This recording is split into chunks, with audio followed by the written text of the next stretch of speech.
Chers amis, bonjour. Alors, Lausanne Sport, Yverdon Sport 3-0.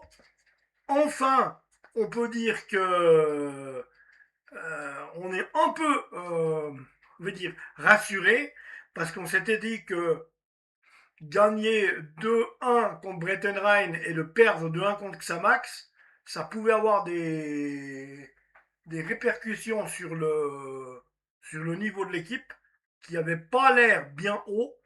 Donc, je pense que il faut faire confiance à Marc Welzener, qui lui, oui, c'est vrai que c'est un entraîneur de choix et d'expérience. Et c'est vrai que moi, j'avais pas trop confiance. Enfin, ça m'a un peu rassuré. Si Lausanne est capable d'aller mettre 3 buts à cette équipe d'Yverdon, c'est que au moins ils sont capables peut-être d'être au niveau en Super League. C'est ce qui me faisait peur. Parce que, je vous le dis bien, Brettenrein 2-1, Première Ligue promotion, et perdre contre Xamax, qui est quand même cinquième de Challenge League, ça laissait apporter la confusion. Là, la différence est bien marquée. Et pourtant, Yverdon Sport a une excellente équipe. Elle a perdu 3-1 à Champagne contre Sion la semaine passée. Là, Lausanne, on dirait que ça a passé la deuxième. Donc, j'en suis fort ravi. Ce que j'espère juste, c'est que vous allez me faire mentir. Vous le savez tous. Je suis mécontent qu'il n'y ait pas de mercato digne de ce nom. Je suis mécontent de ne pas avoir des joueurs, je dis toujours, qui ont un nom ou un pédigré ou qu'on a déjà entendu parler, parce que c'est vrai que c'est ces joueurs-là, comme Antoine Berned, comme Noé Bussen, qu'on veut plus parce que, soi-disant, les liquidités du club ne le permettent plus, d'après ce que j'ai compris, mais c'est pas de la faute ni à Stéphane Ancelot, ni à Vincent Stemann, c'est Ineos qui ferme la vanne. Ineos qui avait tant et tant promis il y a 10 ans à leur arrivée et qui, rapidement, après, ils avaient joué un coup d'esbrouf à l'arrivée, en engageant Fransson, un Norvégien. Allez savoir pour qui, pour quel, je ne le connaissais pas. Ils ont dit on a mis 1 million dessus. Alors nous, on nous avait acheté Enzo Zidane parce qu'il s'appelait Zidane. Ils s'étaient bien vantés de dire qu'ils avaient mis 1 million dessus. Et ils avaient acheté Simone Rapp, un Suisse-Allemand qui jouait à Saint-Gall, qui jouait bien dans le moment, mais qu'ils avaient posé 1 million dessus, ce qui est complètement démentiel, car aujourd'hui, ben, Simone Rapp, voilà. Donc, un Lausanne Sport qui, avec ben, son équipe, là, les Brandon Sopi, les Morgan Poiti, Ethan Bruchet, le jeune là, de la première ligue promotion qui vient renforcer l'équipe, Melvin Mastil dans les buts. Bon, Melvin Mastil, je dis bien, faut voir ce que ça donne en Liga, en Super League. Hein, parce que, mais bon, il est bon, c'est un bon gardien de but. Je l'ai vu faire en Challenge League. En Challenge League, il était extraordinaire. Euh, il s'est mué en Coupe de Suisse de 2 exploits contre le FC Zurich et contre Bâle. Ça, j'avais vu ça aussi. Autrement, c'est vrai qu'il assure, il faut lui laisser du temps pour venir aussi, mais du talent, il en a. Ça, nul doute. Il en a. Maintenant, c'est clair que ce Lausanne Sport-là, il peut faire peur parce que au début de saison, il a montré, il a raté sa saison de janvier à mai. Il a raté sa saison.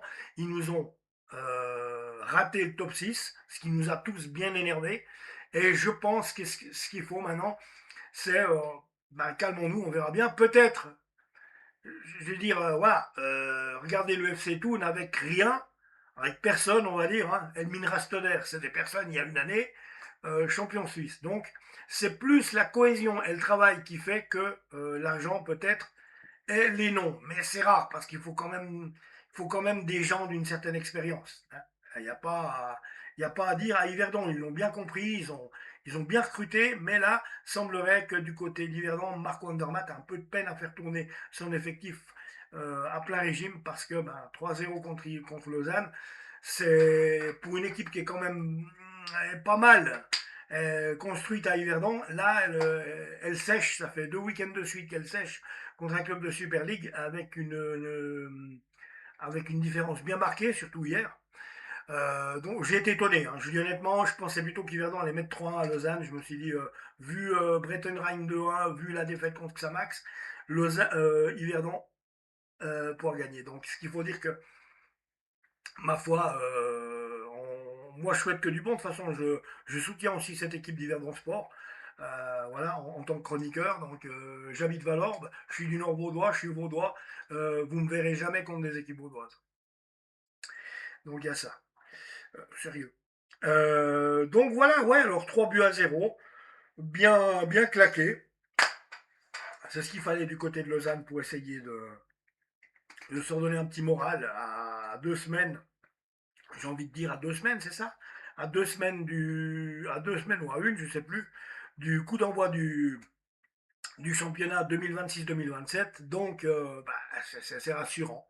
C'est rassurant. Il faut que ça continue à travailler comme ça. J'ai bien l'impression que Marco Elsener a. Parce que c'est quand même vrai que Marco Elsener, il arrive avec un effectif qui a montré que des catastrophes la saison passée.